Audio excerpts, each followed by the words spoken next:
Muito massa. Cara, eu conheço você há muito tempo, né? Então eu te acompanhei muito tempo. Por quê? Primeiro ponto, porque você foi atleta, campeã e teve resultados que poxa, eu valorizo. Eu olhei pra você e falei, caraca, uma mulher pra ter esse resultado muito focada, tem muito foco. Então eu quero falar daqui a pouco com você sobre foco.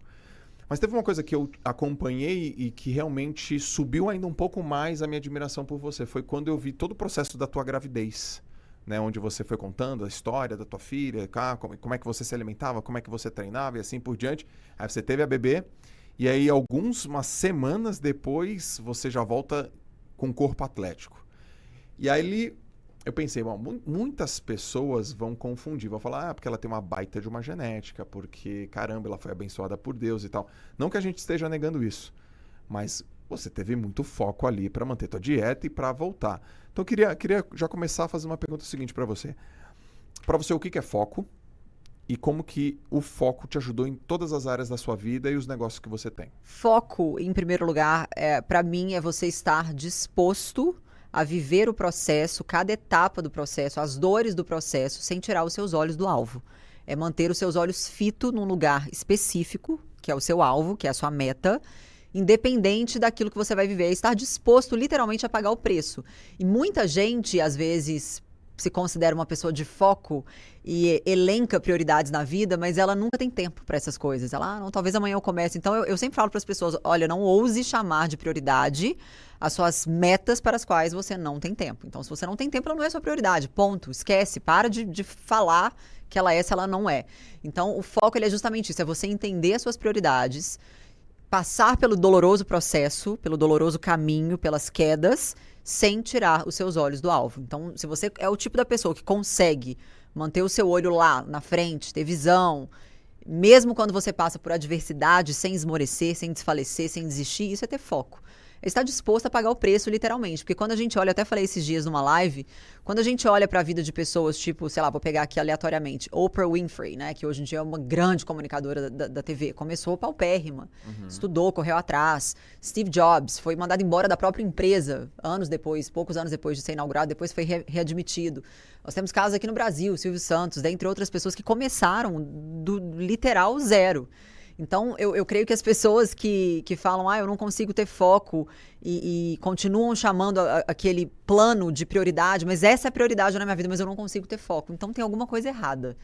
Né? Você tem muito foco, muita disciplina em inventar desculpa, mas não em trabalhar em prol das suas metas. Então, foco pra mim é isso, é você estar disposto a pagar o preço sem ficar pensando que a grama do vizinho é mais verde, que a Bela é abençoada com a genética, isso é pra ela, eu não nasci pra isso. É mais cômodo, né, pensar assim, do que trabalhar, realmente ter foco para conquistar o seu. Quando eu vi umas matérias tuas na internet, na TV, eu lembro que, eu tô aqui lembrando que você tá falando sobre foco e tal, genética, eu vi uma matéria tua que você tava lá com o Danilo Gentili, aí ele falou assim, será que eu consigo ter a bunda igual a sua, né?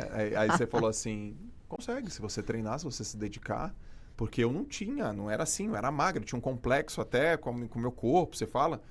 Então, muitas pessoas elas têm essa relação com, poxa, isso não é pra mim, o foco é só pra Bela, caramba, esse corpo, essa estrutura física, esses resultados e assim por diante. E aí você deu esses exemplos. Mas você consegue, por exemplo, dizer o que especificamente você faz para conseguir manter o teu foco? Porque você falou, poxa, prioridade é importante, show, caramba, não abrir mão das coisas que você determina, mas dá um exemplo assim prático de uma situação que você falou, caramba, aqui foi difícil e aqui eu tive foco e ela se repetiu algumas outras vezes, por exemplo. Bom, eu acho que uma das coisas, eu até escrevi isso há poucos dias atrás, as 10 características das pessoas que alcançam o topo, que as fazem diferentes das pessoas que não alcançam. Então, assim, colocando isso numa situação prática, por exemplo, você estar preparado para lidar com as adversidades de maneira que, ao invés de ser derrotado por elas, você é fortalecido por elas e é orientado por soluções e não por problemas. Então, quando eu coloco isso em prática na minha vida, o que sempre me fez manter o foco, obviamente, as minhas metas, que sempre foram muito claras para mim. Então, o primeiro passo, né? Vamos aqui falar em passos. Eu tinha consciência, eu sempre tive consciência do que eu queria. Então, eu sempre estive presente, consciente, sempre fui intencional em tudo que eu fiz na minha vida. Ainda que, num primeiro momento, aquilo poderia parecer um sonho distante, o fato de eu estar presente no processo, consciente durante o processo, ser intencional, isso mantinha o meu foco elevado, ajustado o tempo todo, os olhos fitos no alvo. E também o segundo ponto aqui na vida prática, a questão de estar sempre preparado para lidar com as adversidades. Tem gente, Jota, que eu acho que cria assim, um universo paralelo e acha que literalmente a felicidade é um lugar místico onde não existe problemas e que ela está trabalhando para chegar naquele lugar.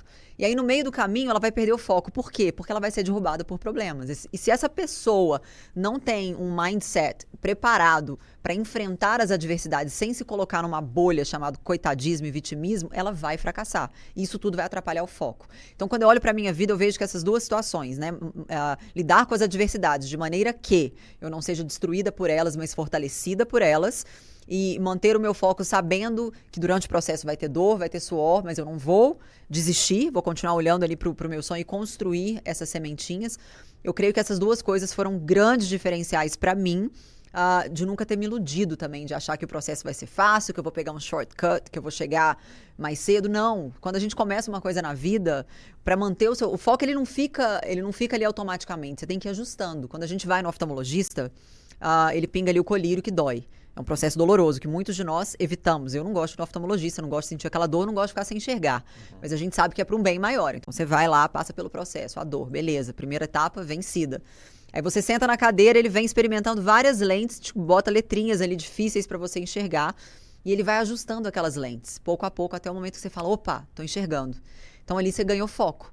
Você teve um ajuste de lentes para conseguir ganhar foco. Então, na nossa vida prática é exatamente assim.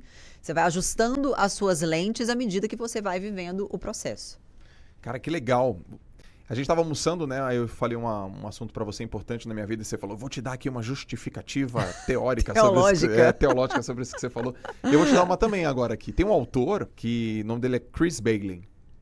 Ele escreveu um livro chamado Hiperfoco e ele falou cientificamente exatamente o que você falou. Uau, eu nunca li esse livro, então quer dizer que eu tô bem fundamentada sem mesmo. Saber. Ele fala assim, ó, atenção sem intenção é perda de tempo. Ele fala assim, as pessoas mais focadas, elas pensam no que elas vão focar. Então elas colocam intencionalidade, elas colocam atenção deliberada. E foi exatamente o que você falou. Porque senão você vai focar numa coisa, você não sabe se é uma atividade produtiva que não te... Não, na verdade fala assim, ó, existem atividades que são atraentes, mas não são produtivas. É muito legal fazer isso, mas não me traz retorno nenhum. Ele falou, você precisa saber exatamente o que vai me trazer retorno e que é produtivo e atraente, e as coisas que podem me trazer retorno, mas nem sempre são atraentes. Muito legal. É um parênteses que eu acho que você vai saber, tenho plena convicção que você vai saber muito melhor do que eu. O meu personal lá de BH, ele lê muito um autor que chama Mike, sou algum sino aí pra você? Eu esqueci o nome dele agora. Ele é do quê? Ele é treinador físico, mas ele... Mike Metzer, alguma coisa assim? Mentzer, uma coisa assim. Sei. Ele lê muito desse cara, eu não sei, eu nunca li nada, mas ele fala, e o treino que a gente faz, ele fala muito sobre isso, ser intencional. Então você que é da fisiologia do exercício, você vai saber que no treino também funciona assim. Isso. Muito mais vale você fazer de repente um treino sem carga, mas com intenção, do que encher de carga e fazer de qualquer jeito, né? Isso. Proper form e intention. Então eu acho que na vida é igual. Você ter uma execução boa, né? Não perfeita, porque a gente vai falhar no processo, mas ter uma boa execução e de maneira intencional, estando presente. Antes de finalizarmos o vídeo, tenho um presente para você. Vou disponibilizar para você um vídeo com uma estratégia exclusiva para você ganhar de 100 a R$1.000 por dia da sua casa. E o melhor, começando do absoluto zero. Você vai aprender o passo a passo que você pode copiar, colar e mudar sua realidade e da sua família. Imagine como seria ganhando isso todos os dias. Veja o vídeo agora no primeiro link da descrição.